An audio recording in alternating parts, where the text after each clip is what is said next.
What is going on, y'all? It is Thursday, November 21st. Welcome to another edition of the Mission Ready Men podcast here on the SHR Media Network. It's kind of been like drinking from a fire hose the past few days, especially since I wasn't with you on Tuesday. There is a lot to get to, and I'm not sure I'm going to get through all of it. In fact, I'm fairly certain that I'm not going to. But like I said, there's a lot to get into. There's World War III about to kick off. We have cabinet picks to talk about, leftist meltdowns, and just so much more to get into. So instead of talking about it, let's get after it. Like I said, thank you for joining us here on the SHR Media Network, where you can catch all the other great shows like The Edge of Liberty with my friend Sackhead Sean, The Reaver of Common Sense with Jersey Joe, and The Berserk Bobcat Kaloon with BZ himself.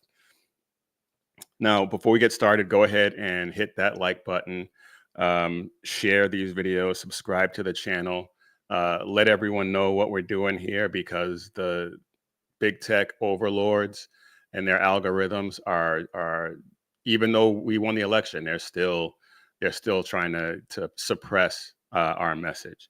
So the more you like and share, the more people we can reach, and the more we can get that message out. Because, like I said, even though we won the election, it's the fight is really just beginning, and so we really need to do what we can to get the word out.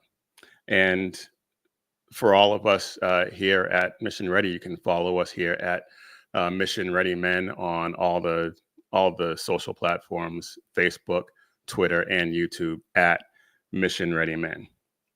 And for our merch like this, head over to missionreadymen.com, click shop, and check out all the great designs that we have going on over there.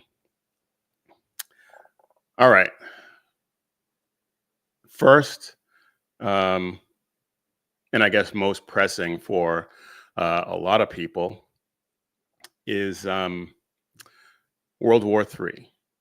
President Biden authorized Ukraine to use our missiles to strike in Russia.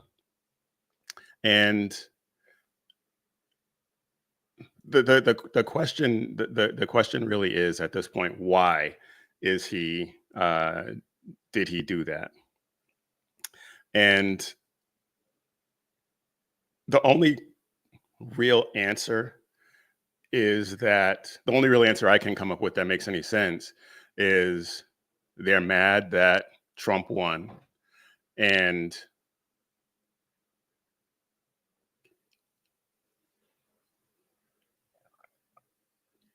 well, apparently, folks, there's some technical difficulties with the live stream. If you can hear me, great. You can't see me, we'll try and figure out what's happening and get that worked out.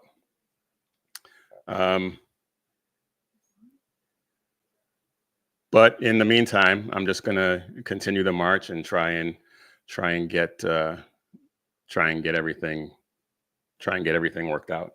Anyway, as I was saying, the President Biden, he authorized Ukraine to use missiles to target points inside Russia. And the only real reason that I can think of is that they want to hand Trump a war. They want to limit the things that he can do domestically, and by having him focus on a war. And I don't know that that's going to work, because Putin has already signaled that he will listen to some peace talks, but he will only do it with Trump. So even though he did fire some missiles back into Ukraine, um, there's conflicting reports as to or not those um, as to whether or not those missiles hit anything or did any damage or anything like that. But the point being, President Trump, President-elect Trump, and Putin and Zelensky are probably going to be able to work this out if cooler heads prevail for the next couple of months until Trump can get into office. And I'm not sure that the left's plan, Biden's puppeteers plan, is going to work. Now there is the threat of all the NATO nations also authorizing their weapons to be used by Ukraine into Russia, and Putin has said that that type of escalation does put um,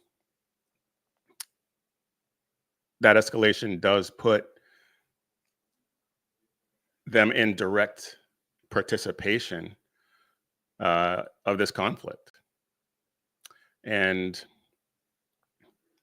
which puts us in direct participation of the conflict with our agreement with NATO. So it is a complicated situation, especially when you also consider that Putin just enacted a law over there that makes it legal for him to respond to this type of aggression with nuclear weapons, which is another scary thought. Now, since he signaled that he is ready to talk peace with Trump, I don't think that is. I think that's just posturing on his part, letting it be known that he's still the bad guy that everyone believes him to be. So I don't anticipate World War III actually kicking off. I don't anticipate a nuclear holocaust. I really think this is just his posturing at this point. I really think this is just him puffing out his chest saying, "Don't mess with me." But I think at the end of the day, he is going to choose peace. And I think that once Trump gets in office, this is all going to calm down. I really do. So let not your heart be troubled. This is going to work out. I really believe that. All right, before we move on, let's have a word from our sponsor, My Freedom Beef. It is, excuse me, it is kind of scary what is going on with our food. We see all kinds of nonsense going on with our food supply these days. And I know for families like mine and others, a lot of people are trying to just to do everything they possibly can naturally and grow their own food, raise their own livestock, things like that. When you can't do that, My Freedom Beef is it's the best option, really. And when you think about what's in your beef, My Freedom Beef is 100% Angus cattle beef, and not just certified, but actual 100% Angus beef with no hormones and no antibiotics, raised in a pasture and grass-fed. Everyone at this point, especially when we consider everything that's going on right now, everyone deserves to have to be able to feed their families with food, with meat that they can trust. So visit myfreedombeef.com/Jackson and see why 20,000 patriots a month are switching to My Freedom Beef. Check out My Freedom Beef at myfreedombeef.com/Jackson and get the finest beef in America sent to your door at unbelievable prices.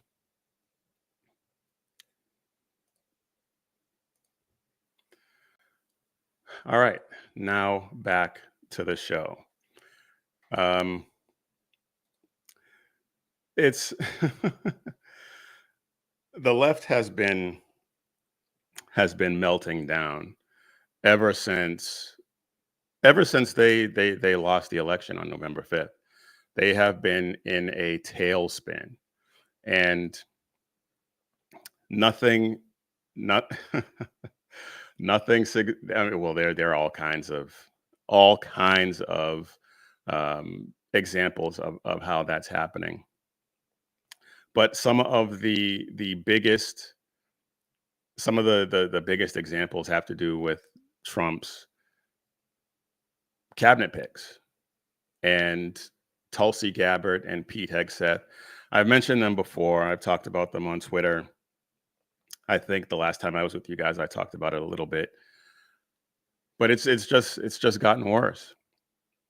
Tulsi Gabbard is a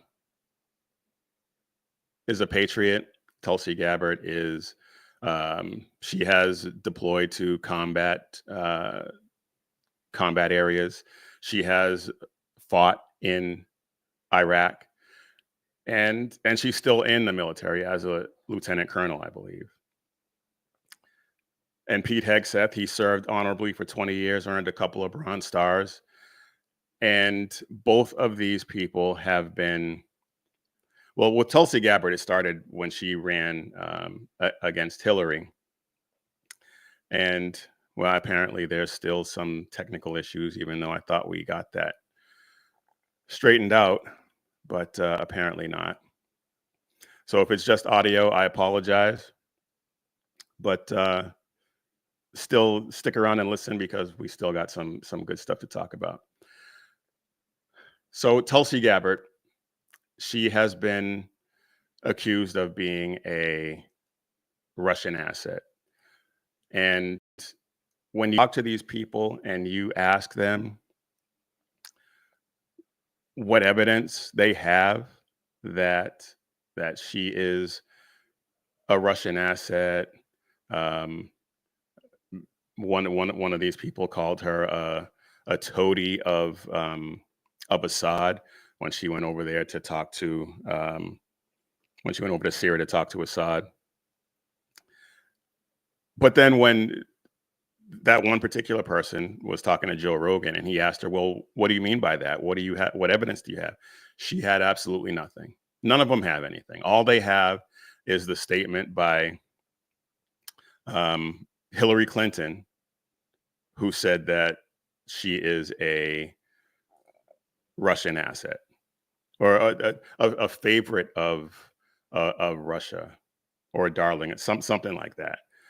And it's just ridiculous that we still have to deal with this kind of ridiculousness. And I am going to play for you one of the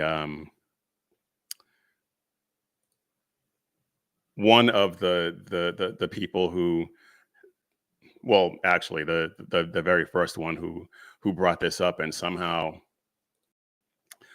she's saying what she said has been taken as gospel. Check this out. I'm not making any predictions, but I think they've got their eye on somebody who's currently in the Democratic primary and are grooming her to be the third party candidate. She's the favorite of the Russians. They have a bunch of sites and bots and other ways of supporting her so far. Now, when asked if Clinton was referring to Congresswoman Tulsi Gabbard, Democrat of Hawaii, Clinton's spokesman said, quote, if the nesting doll fits, He added, quote, if the Russian propaganda machine, both their state media and their bot and troll operations, is backing a candidate aligned with their interests, that is just a reality. It is not speculation. I'm not making any predictions, but Not speculation. These people are just, it's amazing. These people can get away with saying anything, and there are no consequences. And you see this nonsense repeated over and over and over again. And you see it on social media, you see it on, you see other elected officials yammering about this. All the leftists have repeated that lie in one form or another. And the latest one was Debbie Wasserman Schultz, and this this is what she had to say. Tulsi Gabbard is someone who has met with war criminals, violated the Department of State's guidance, and secretly, clandestinely went to Syria and met with Assad, who gassed and attacked his own people with chemical weapons. She's considered to be essentially, by most assessments, a Russian asset, and would be the most. Is that how you consider her? Is that what you consider her? Oh yes, there's no question. I can. Tulsi Gabbard is. Wow, just these people have no shame. No shame. They will just say anything, absolutely anything to advance their narrative. They will say anything that, and they know that the American Pravda is going to support them regardless of whether or not anything they say has any truth to it whatsoever. And it's really unfortunate, and it's why it's why the cable news is dying. And we're going to get into that later on here, but it's just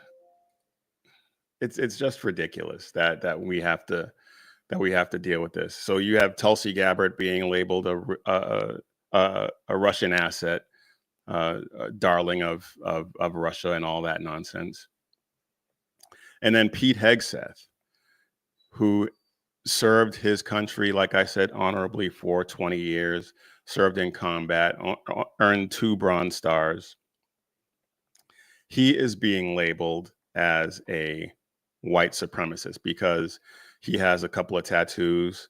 One of them says Deus Vult on his on bicep, which is Latin for, I believe it's Latin for God wills it. And it was a saying used by the Knights Templar during the Crusades. I don't know how that translates into white supremacy, but here we are. And I really hope that he sues these people, especially this person. Check this out. Add the Secretary of Defense nominee, Peter Hegseth, the Fox News commentator as well, because this is someone who, weekend host, important distinction. Why is that an important someone who, is known to be a white supremacist, known to be an extremist, whose platform, whose book is basically about his opposition to the advancement of Black officers to the top brass. And then add the Secretary.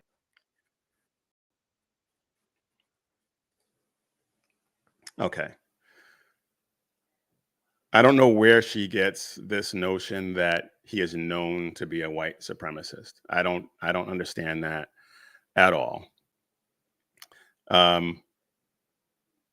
It must have to do with the tattoo, the Deus Vult tattoo, and then he has a Jerusalem cross tattoo on his chest, and ignorant people think that has something to do with white supremacy as well. Just ridiculous. But here's the thing. These people need to be sued. They need to be sued into oblivion, because there is absolutely nothing about him that says white supremacy. And what she said about his book being about keeping Black people from rising through the ranks, it has nothing to do with that. He was talking about DEI. He was talking about promoting people simply because they're Black, simply because of certain characteristics that they have, rather than them earning the promotions. That's it. And people who have been in the military understand this. No, we don't care. We don't care as long as you can do the job. If you can do the job, Black, white, brown, purple, green, doesn't matter. Do your job and everyone will get along just fine. It's that plain and simple. And that's how it should be regardless. That's how it should be across the board. If you can do the job that you're being paid to do, that you're supposed to be doing, and you do it well, then you deserve a promotion. It's that plain and simple. And I really do not understand these people who think that just because of the color of my skin, I automatically deserve something. I automatically deserve, take reparations, for example, because my family, going back several generations, were slaves, that somehow I deserve to be compensated for that somehow. No one I know has ever been a slave, and no one I know has ever owned any slaves. And everyone I know would be happy if I were to earn some type of promotion, if I were, whatever the case may be, it doesn't matter. If you earn your position, great. If you're given a position by virtue of you being a certain race or gender, well, then you're going to be called into question whether or not you can actually do the job that you've been given. And that concept seems to be lost on all the, either lost or they're just willfully being ignorant to it, which is also very likely. Very likely. All right. We're going to move on, and I'm going to talk about something that something that I said before that we were going to incorporate some of these topics into the show. And this one has been on my mind for a while, and I think it's something that we need to talk about. And the question is why I choose to believe the Bible, why I am a Christian. And I could tell you it's because that's how I was raised, because I was. And I could tell you that even though I was raised that way, I ran from it. And after 50 years, I decided to give it a try. And it worked for me. And that's some people's response as well. And I could say that, and it really wouldn't make a whole lot of sense, because there's just so much that there's not a lot of links to that logic chain, quite frankly. It makes no sense. and men, because this podcast is geared towards men. Women, if you're listening, we love to have you. But men by and large operate with facts and evidence. We want things to make sense. And if they don't make sense, then we're going to continue to question it. And so one of the questions that gets asked a lot is why are you a Christian? Why do you believe the Bible? And for me, and I cannot take credit for this explanation I'm about to give you, but when I heard it, it brought everything into really sharp focus. And when you do hear it, I think you'll understand why. And the reason I believe the Bible is because the Bible is a reliable collection of historical documents written by eyewitnesses consisting of 40 different men during the lifetime of other eyewitnesses, which spans 1,500 years, 3 continents, and 3 different languages. And I'll talk about that. I'll have more on that in a minute. But these documents that have been written by these different men report supernatural events, and those supernatural events are the fulfillment of very specific prophecies from Scripture. And like I said, I cannot take credit for that explanation, but when I heard it, my mind was blown, because it like I said, it brought everything into such clarity. It made such perfect sense at that point. And when I heard it, I had already become a Christian, and so I was already a believer. But to hear it put in that way, like I said, it just made perfect sense. And one of the most famous passages happens during the crucifixion, when Jesus says, my God, why hast thou forsaken me?" And he was quoting Scripture. I believe it was Psalms, but I'm not 100%. So you'll have to forgive me on that. And by all means, feel free to look it up. But Jesus was quoting Scripture as he was dying, and that was a prophecy from what we now know as the Old Testament Scripture. And it's just, and there are so many different instances of that type of connection that you can't ignore it. Once you start reading it, and if you're a believer, you just can't ignore that. And there's a video I want to show you, and it's a visual representation of the Bible and the connections. And this is Pastor Robbie Galati. And again, I apologize if you can't see this. We're still working on trying to get the video up. But here is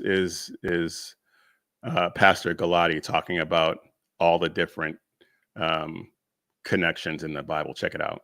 Every cross reference in the Bible that is overt, an overt cross reference in the Bible. Guess how many connections in the Bible? 63,779 connections in the Bible. And every one of these connections points to a theme. If this was the work composed by one man, you're gonna love this, we would say this man is a master What a masterpiece. He's a master composer. The problem is, this is written by 40 different men over 1,500 years on 3 continents, Europe, Asia, and Africa, in 3 different languages, Greek, Hebrew, and Aramaic. And the entire book tells one united story. It's all connected together. Friends, the only answer for this, young people, listen to me. The only answer for this is God. Period. You find me another book in all of human civilization that even scratches the surface of this. This is a graph that shows.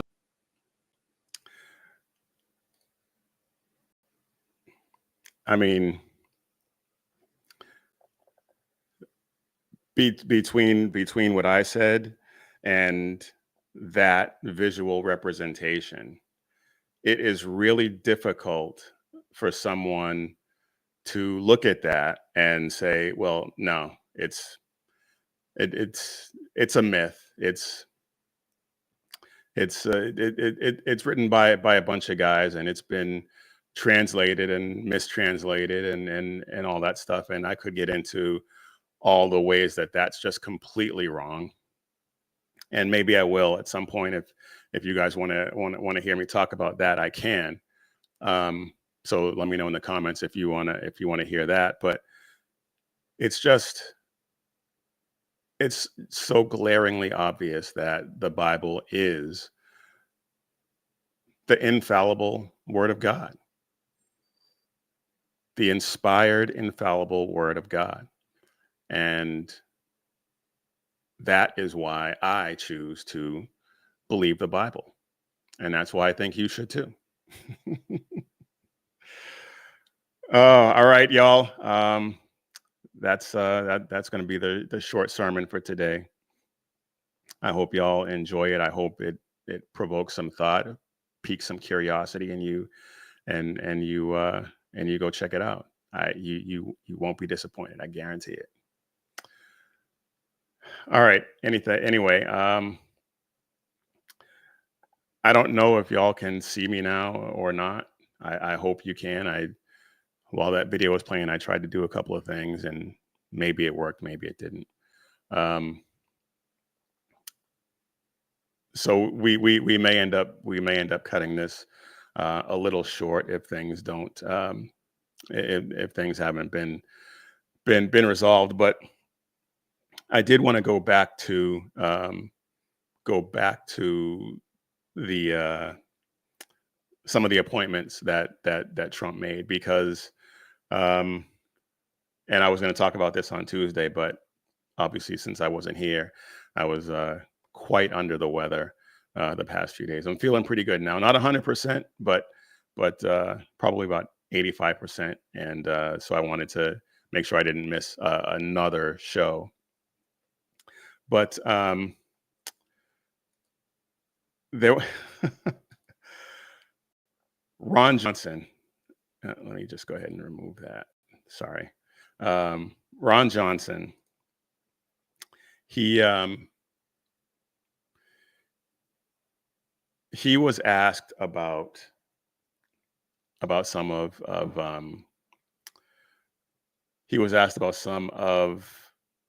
And I just got word that you can't hear me, so maybe we will cut this short. But anyway, Ron Johnson was asked about some of Trump's picks, and he whipped out a picture of, and since you can't see it, I'm not going to bother trying to show you the video, but he whipped out a picture of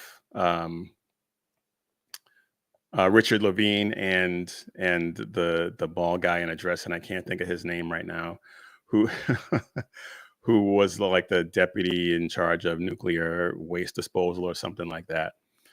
And he asked the reporter who was asking him about Trump's picks if they harassed any of the Democrats about Biden's picks, those picks when he made them. And he whipped out a picture and kept it moving. And I just think that was a boss That was a boss move on his part, because it's true. Nobody said anything about those obvious mental cases. Nobody said anything. It was just business as usual. It was just, I don't even know what.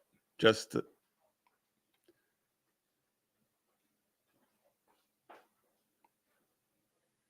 okay. All right. So I'm told that when I play videos and show screens, that works. So maybe I will show some more um, show some more stuff to illustrate these points. But anyway, nobody said anything. Nobody questioned it at all when he appointed these mental cases to these prominent positions. But patriots like Tulsi Gabbard and Pete Hegseth, who are stand-up people with no skeletons. I know Hegseth has that rape allegation, but come to find out, there's a whole backstory behind that. And the 17-year-old who he was alleged to have sex with was being paid by somebody who hated Pete Hegseth, and that person is now an OnlyFans model. So there's that. Anyway, but yeah, nobody questioned any of that. Just, I don't know. I hopefully now that Trump is going to be in office, prayerfully now that Trump is going to be in office, we can rid our politics of some of this degeneracy, and make it so that these things that were once fringe, that were once people actually felt a sense of shame when engaged in these types of things. Hopefully prayerfully we can get back to that, and not have to deal with this nonsense on a regular basis in our daily lives and politics. But since we're here right now and we have to, I'm gonna talk about Nancy Mace and what she's trying to do, because she introduced a bill. There's a gender diluted dude in a dress who was elected to the U.S. House of Representatives from Delaware, and this guy is apparently still intact everywhere. And Nancy Mace introduced a resolution. It's not really, they say legislation, but it's a resolution. And she introduced it to make sure that men do not enter women's spaces, restrooms, locker rooms, and the like. The fact that we actually have to have resolutions introduced to stop this I don't understand why that is. It doesn't make any sense. 5 minutes ago, this would have been unthinkable. You would have been laughed at if you said that this was necessary. You would have been laughed right out of the building. But yet here we are. So Nancy Mace introduced some legislation to to prevent dude from being allowed in women's spaces.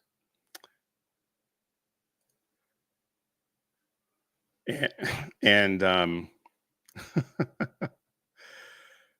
it's just, like I said, it's just laughable that we even have to deal with this. But here's what she had to say on the subject. Effort in response to Congresswoman McBride's coming to Congress? Yes, and absolutely, and then some. I'm not going to stand for a man. If someone with a penis is in the women's locker room, that's not okay. And No, I'm it's a not. victim of abuse myself. I'm a rape survivor. I have PTSD from the abuse I've suffered at the hands of a man. And I know how vulnerable women and girls are in private spaces. So I'm absolutely 100% going to stand in the way of any man who wants to be in a women's restroom, in our locker rooms, in our changing rooms. I will be there fighting you every step of the way. So Absolutely. As it should be. And like I said, the fact that she even has to, or that she feels the need to introduce this type of resolution is just mind-boggling. It really is.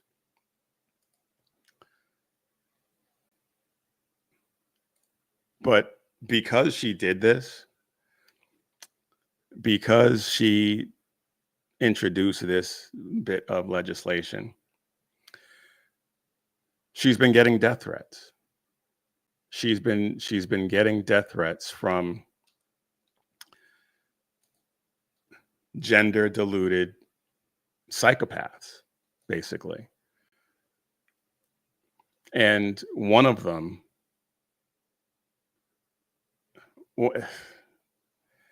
there's been a few, but you may have seen this one already, maybe not. But one of them is just anyway. It's this gender diluted dude. I'm going to try and pull it up here in a second. It's this gender diluted dude who thinks that because, and here's what I really don't understand. If the reason why women don't want these dudes in their spaces is that they don't feel safe, and your response is to threaten to kill someone because they don't want you in their space because they don't feel safe. Well, thank you for proving the point, you moron. But here's one of them, and it's just, I mean, this is very obviously a dude. Just listen to this. This video goes out to Congresswoman Nancy Mace. Congresswoman Nancy Mace, I hope that one day I do find you in that women's bathroom and I grab your ratty looking fucking hair and drag your face down to the floor while I repeatedly bash it in until the blood's everywhere and you're dead. Thank you. I hope that Nancy Mace receives this message well. Kisses. Well, mission accomplished, because she got it. And now the Capitol Police and probably the FBI have it too. So enjoy, because you probably will end up meeting her, but you'll be in cuffs in court, getting ready to go to jail. Idiot.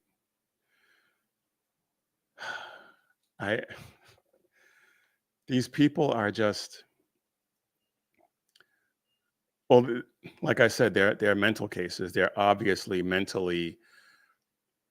very obviously mentally deranged, and threatening to grab a woman by her hair and bash her face in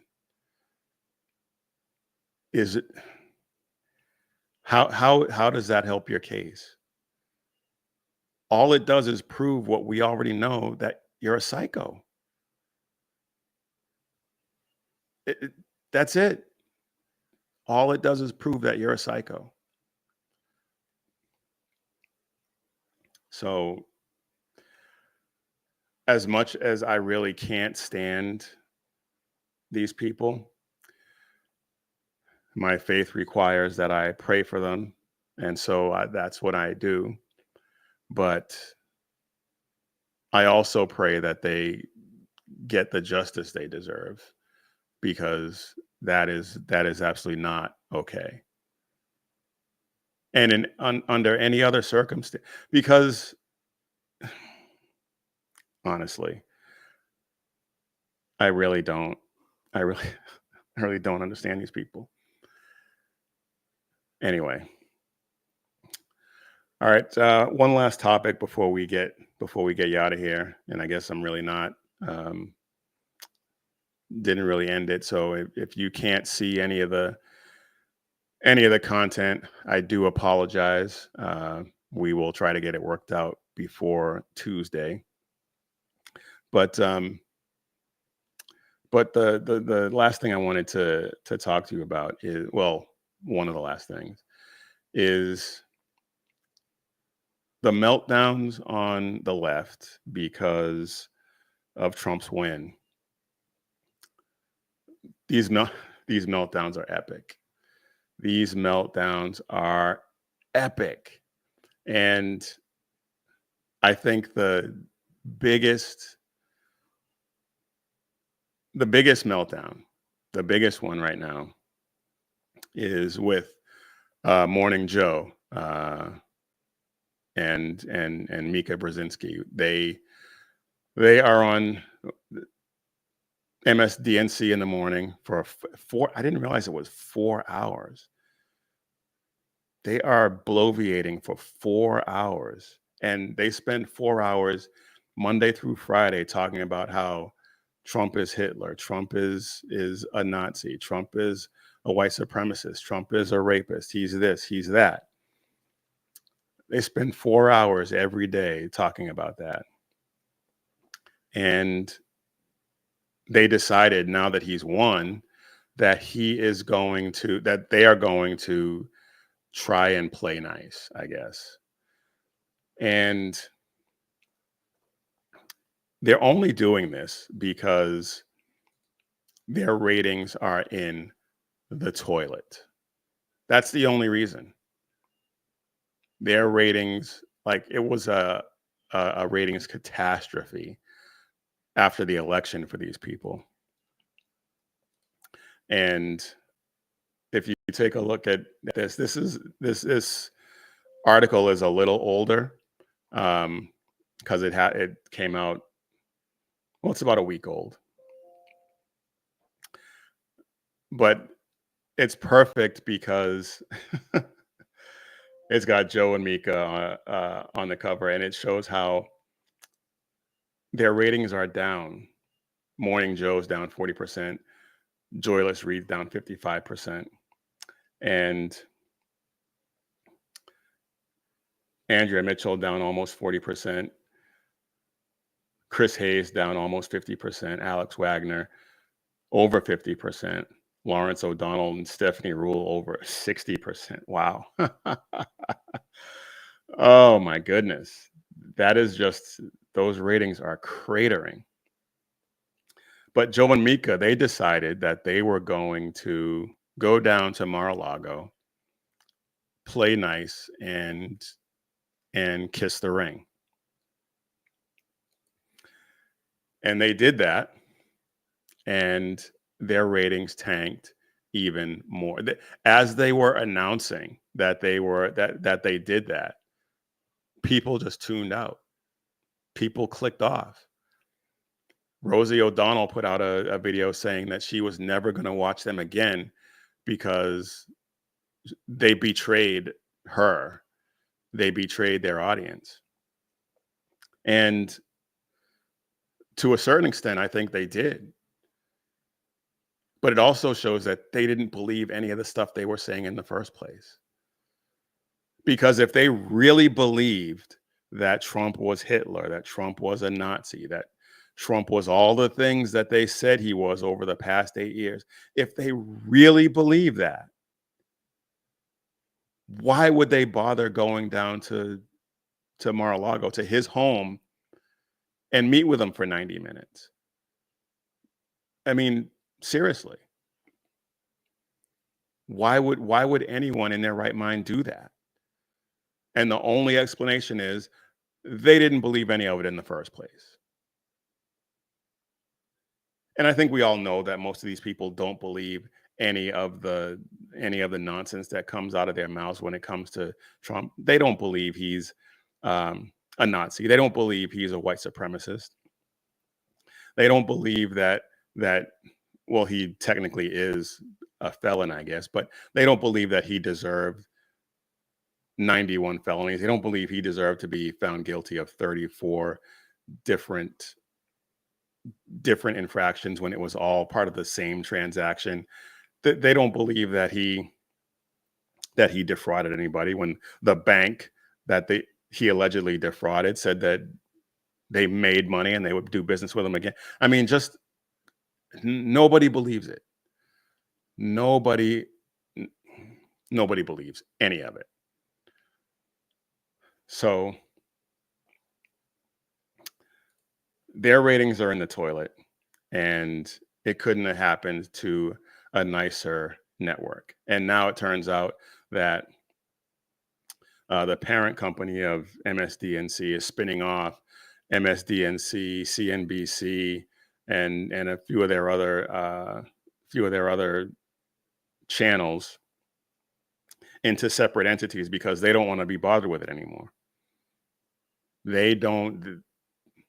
It's not making them any money anymore. So it would not surprise me in the least if all of the talent over there, and I use that word very loosely, but it wouldn't surprise me if Joe and Mika and Joy and Chris Hayes and Rachel Madcow and Lawrence O'Donnell and all the rest of them, all the ones that are making millions and millions of dollars, if they all got booted in the next 6 months.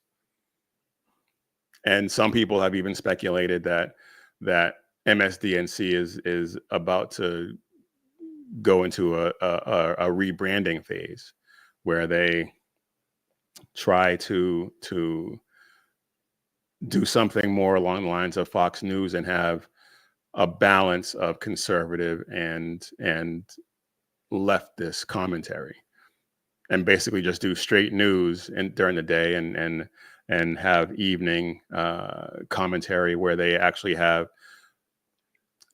leftists and conservatives actually debating and discussing topics and things like that. We'll see if that happens. That might work. Maybe. We'll see. But MSDNC, as it's currently constructed, is not going to last much longer. And I don't care.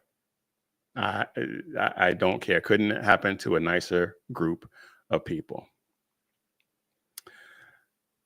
Anyway, folks, we're going to call it. And I want to thank you all for sticking with me if you did through some of these technical difficulties. Thank you all for watching and listening. Please don't forget to hit the like button. Please remember to share and subscribe so that we can continue to get the word out. Because just because we won, the fight is not over. We want to continue to spread the conservative message and the message of hope and the blessings of liberty that God has given us with this great country, and we want to preserve it for future generations.